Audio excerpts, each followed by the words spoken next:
President Trump says he expects to have a trade summit with his Chinese counterpart very soon. It could herald a breakthrough in the months-long standoff over Chinese trade policies the president has deemed unacceptable. Correspondent Kevin Corke is at the White House to tell us what else the president's saying after this latest meeting at the Oval Office.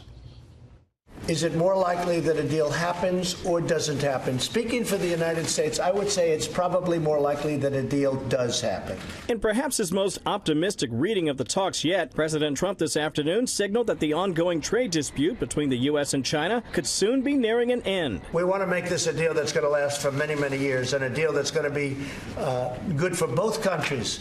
But we want to make it meaningful.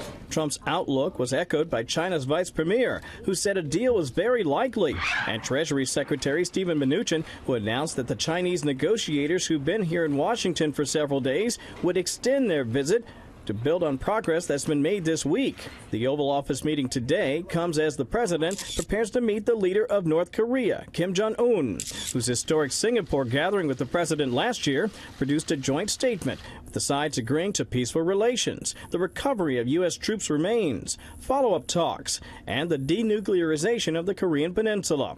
While the latter remains an elusive but ultimate goal, the president has hailed progress, including the cessation of missile testing by Pyongyang.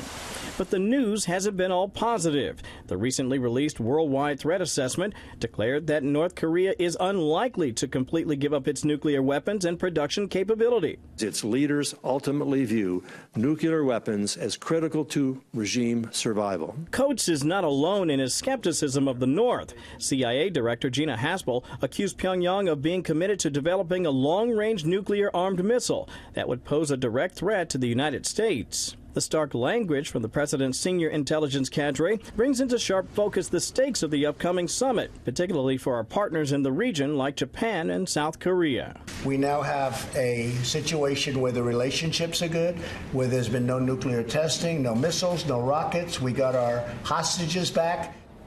And a possible meeting coming up in March between the president and Xi Jinping.